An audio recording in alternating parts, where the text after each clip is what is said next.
Bon, il y a des femmes là, oui, qui font, comme si ça. Ministère de la Refondation, et ministère de l'administration territoriale, ou Flade Djera, ka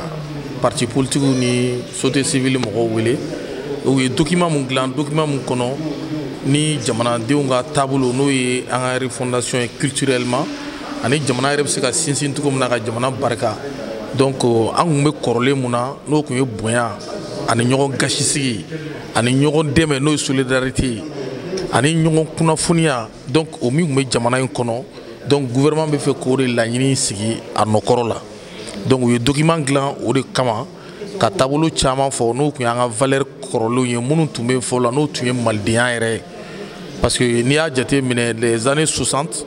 a kumbe fo le ko saya ka fsani maloya n'a fɔra k'i minɛ na suɲɛli la i b'i yɛrɛ faga de n'a fɔra k'i minɛ na galontigɛ la i b'i yɛrɛ faga de donc olu valeur minnu tun bɛ Mali kɔnɔ an bɛ fɛ k'o de restaurer an ka jamana kɔnɔ a bɛ fɔ ko n tɛ faden to dun o tun b'an fɛ yan donc an y'o valeur minnu bila c'est vrai mɔgɔ dɔw ye nanzara kalan kɛ n'o ye tubabu kalan ye bon an bɛ se k'a fɔ o ye mɔgɔ caman na fili parce que y avait d'autres kono ko ni be nanzara ka kan fo ko de bi ke nanzara yi o te mo ko ke nanzara yi de I kan ka nanzara ta de don ko fara I ka farafinya in kan ko ke ka ko glan ko mbi faso bo gɛlɛya kono ki faso la ta ɲɛfɛ o de kalan yo ni kalana kalan de bɛ na ni kodɔn ye kalan de bɛ na ni ko glan ye kalan de bɛ kɛ ka basigi kɛ jamana kɔnɔ mais n'i y'a lajɛ mɔgɔw kalana souvent I bɛ kalan I b'a sɔrɔ diplôme b'i bolo I kalana fɛn mun na o fɛn tɛ se ka baara d'i ma I bɛ balo baara min na donc alors que kalan kan ka baara de d'i ma I ye min kalan ka se ka fɛn k'i ye fɛn bɛ se k'i bɔ gɛlɛya kɔnɔ exemple kelen mɔgɔ min bɛ taa sugu la u bɛ taa feere kɛ don o don u bɛ feere mun kɛ donc u bɛ kalan mun kɛ sugu kɔnɔ u bɛ kalan mun kɛ yala yala la donc o de ye école fɛnɛ ye donc o tigilamɔgɔ bɛ tila ka na ka sɔrɔ kɛ mɔgɔ dɔ bɛ taa marketing kalan école la a bɛ tila ka na k'o tigi ta tuguni k'o bila a ka jago siraw fɛ donc n'a fɔra ko k'an ka valeurs respecter anw fɛ yan nɔ yanni diinɛw bɛ na n'o ye chrétien diinɛ ye n'o ye silamɛya diinɛ ye a y'a sɔrɔ taabolo b'an bolo an ka kow tun bɛ dilan cogo min na an tun b'olu dɔn mais an y'o bɛɛ bila mais an y'o bila cogo di n'i y'a lajɛ la quand arabuw nana arabuw nalen ka na sigi kɛ an fɛ yan u y'an bɔ an ka kɔrɔlen kan k'an bila u ka diinɛ kɔnɔ n'o ye alisilamɛya ye donc olu fɛnɛ tubabuw nana ye k'a fɔ ninnu nana ka na ninnu dominer cogo min na ni diinɛ ye donc olu fɛnɛ nana ni chrétien diinɛ ye ka dɔw fɛnɛ sama k'olu don o diinɛ in kɔnɔ donc taabolo min b'an bolo kɔrɔlen min b'an bolo an y'o to yen o fɛrɛ yɔrɔ filɛ an ma nin ye bon donc an ka valeur la n'i kun y'a lajɛ an ka kɔrɔlen na kalikanw tun bɛ kɛ n'i ye kali kɔrɔlen kan fo k'i sa I tɛ sɔn k'a kɛ parce que I dalen don a la o kun y'an ka fɛn mais an y'o bɛɛ bila ka taa ni nanzaraw ta ye ka taa ni arabuw ta ye donc o kun ye valeur dɔ ye o mais an y'o valeur min bila depuis yen anw bɛ tunu parce que n'a kun fɔra du foyi kun tɛ an fɛ yan nɔ Mali kɔnɔ yan ko kɔrɔlen t'u ka du kɔnɔ o tɛ yen parce que an sigilen kun n'o de kan mais an y'o de ta ka t'o fili ka sira wɛrɛw bɔ o sira minnu n'an y'o siraw bɔ bi an bɛ se k'a fɔ o siraw gɛlɛya an b'o dɔw de kɔnɔ an bɛ wagati min na komi bi bon donc an b'a dɔn fɛnɛ k'a fɔ dans les jours à venir baara minnu bɛ ka kɛ an ka kɔrɔlen non seulement an bɛ sigi o kan an ka jamana ka indépendance totale n'o ye jamana ka développement ye parce que an y'o de fɔ n ko pour que jamana in ka se ka basigi sɔrɔ et que mɔgɔw ka kɛ jamana fɛ mɔgɔw ka kɛ jamanaden ɲuman ye ani sɔrɔ de bɛ ɲɔgɔn na sɔrɔ nafolo o ye jumɛn ye fɔlɔfɔlɔ la an bɛ sɛnɛ min kɛ an tɛgɛ la o sɛnɛ in de banna quoi donc fo état de ka kariya ka nafolo bɔ nafolo min bɛ se ka duguw bɛɛ lajɛlen développer o bɛ se ka bɔ sira min fɛ o bɛ se ka kɛ comme an y'a fɔ cogo min na les 700 communes du Mali yɔrɔ an bɔr'o kɔnɔ sisan an bɛ fo 19 régions de la les 19 régions la an ko bon jamanadenw balo n'a ma ye ko président bɛ sara ministres bɛɛ bɛ sara mais jamanadenw kan ka sɔrɔ jumɛn de sɔrɔ jamana la o bɛ se ka kɛ balo nɔgɔyali de ye o bɛ kɛ cogo di an ko il faut un budget spécial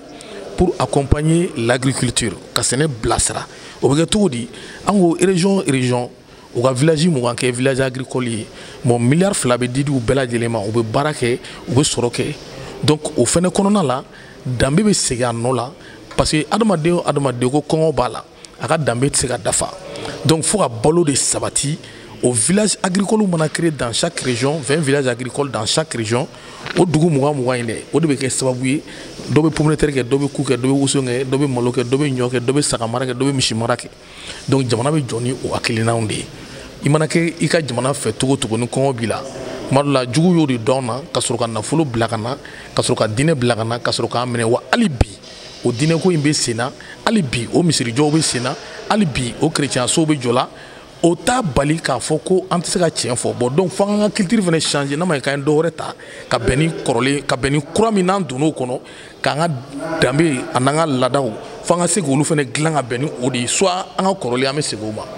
alors bi aw bɔra ka i bɔra ka nin bɛɛ fɔ mais maliyɛnw bɛ ko ye ɲɛna ko gɛlɛya min bɛ bi ko est ce que ko waati ma sisan an bɛ bɔ nin gɛlɛya kɔnɔ cogo min na o ka ɲini ka tɛmɛ nin kuma ninnu foli kan dɔw b'u yɛrɛ ɲininka o de la kuma b'a fɔ kuma sigikafɔ ka ca kuma cayara mais ça fait gɛlɛya bi mɔgɔw tɛ k'o kuma fɔ i bɛ se ka mun sɔrɔ k'a fɔ. bon kuma caya ye taabolo ko de ye ni taabolo tɛ yen jagoya don kuma bɛ caya o taabolo de tɛ yen donc anw y'o de fɔ ka tɛmɛ ni ko jamana in ka se ka jɔ e ma ye ni président sigira président min ye politique mɔgɔ ye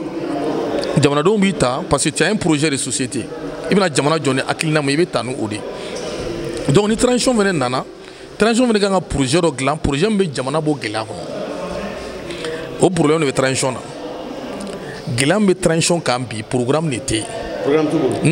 programme min bɛ yen o ye ka jamana sécuriser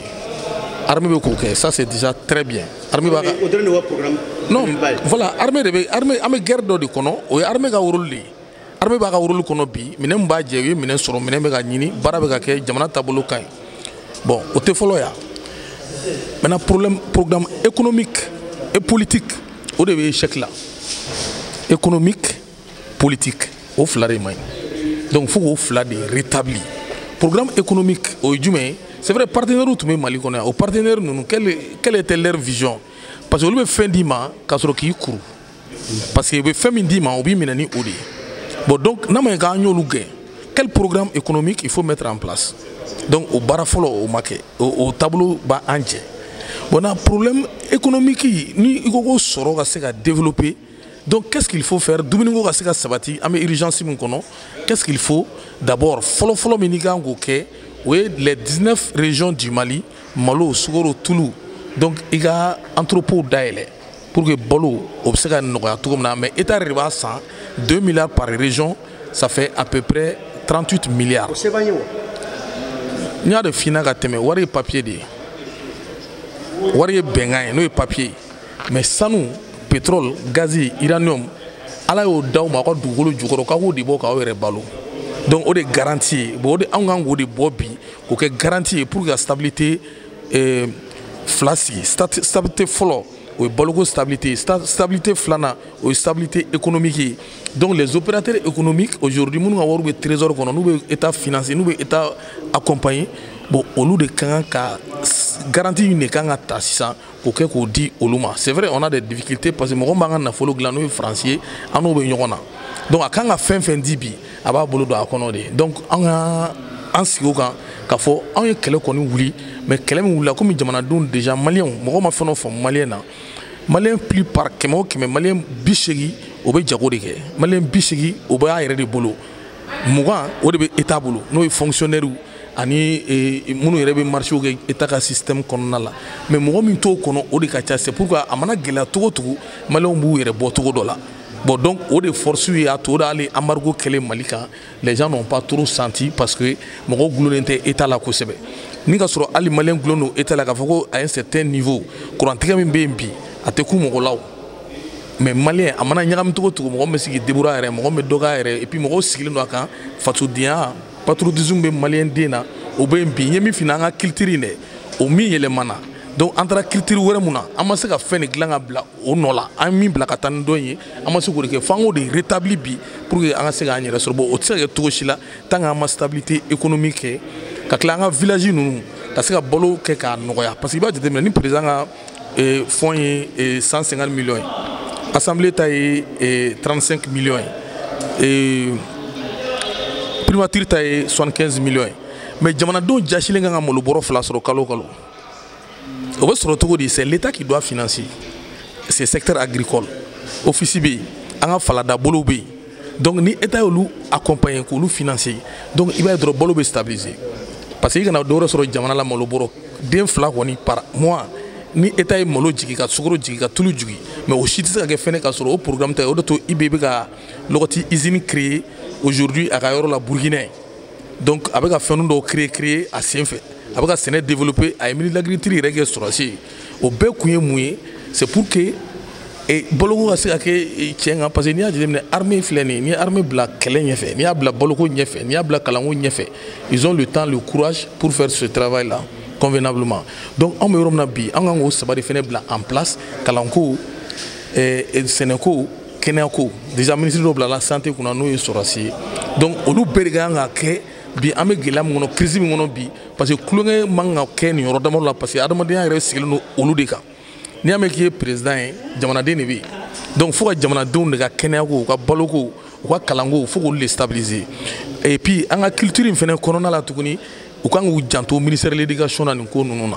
parce que ministère de l'éducation na programme do kanga fali kabna anyere ka tabulu nanga ketugo nanga fotugo la non seulement culture be ke sotugo na akanga ke école sola te fene moko parce que aujourd'hui femme ko me kunu mo munu be non lu bangena bi olu to donner faut ka fouiller donc il faut que anga jelu de reconstituer anga jelu faut pas anga nyina homme de culture ko anga nyina jelu ko anga nyina historien ko anga nyina géographie ko donc Mali région in bela jelen kono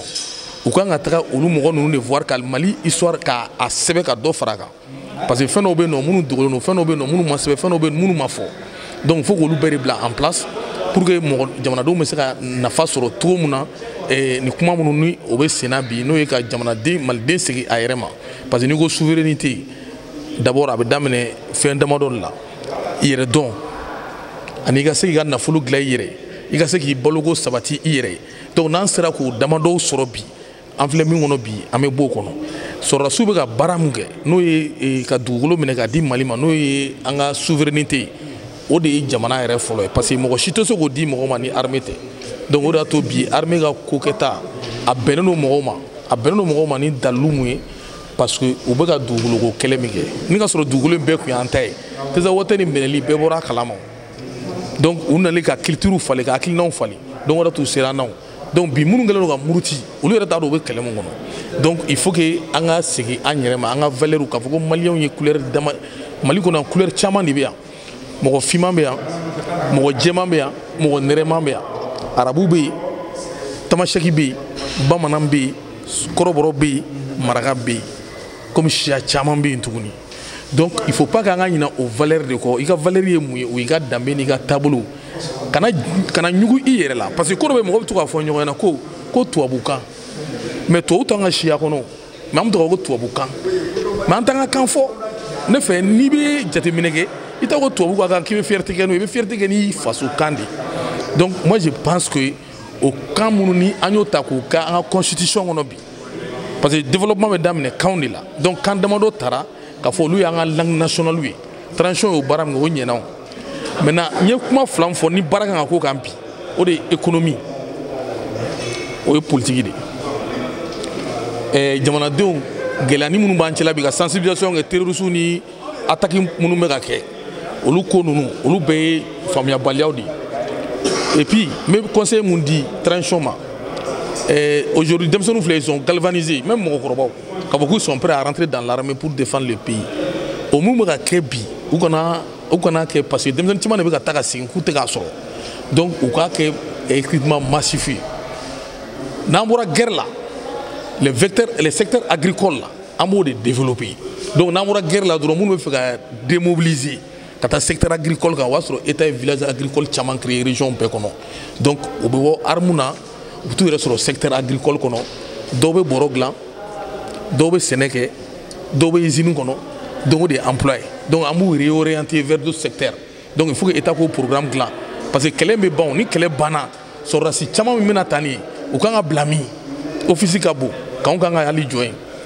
et puis an ka sɔrɔsiw u bɛ dumuni mun kɛ ka tobili kɛ k'a kɛ bidon kɔnɔ ou bien ka tobili kɛ foroba la ka lɔgɔ don a kɔrɔ an kan ka bɔ o kɔnɔ aujourd'hui ka dumuni kɛ yɔrɔ dilan ka boîte de conserve dilan ka sɔrɔsiw ka dumuni k'a kɔnɔ ka kɛ emballage ye hali n'u bɛ kɛlɛkɛyɔrɔ la ka kɛ cargo kɔnɔ k'a lajigin kungo kɔnɔ an kan ka taa n'o domaine comme u y'a daminɛ ka ban ka armée reconstituer ka armée réorganiser mais i ye armée ni kɔnɔ falen don dɛ tubabu bɛ dumuni min d'u ka mɔgɔw ma an bɛ se k'a ɲɔgɔn dilan ala ko tɛ il suffit juste k'i ka ni tubabu tɛ bɛn i bɛ taa ni tubabu fɛ yen a mansin b'u bolo i b'a sanfɛ i bɛna installer donc dumuni minnu kan ka dilan cogo min na i b'a dilan ten i b'a di i ka mɔgɔw ma bon o fana bɛ an ka ko dafa. Merci beaucoup.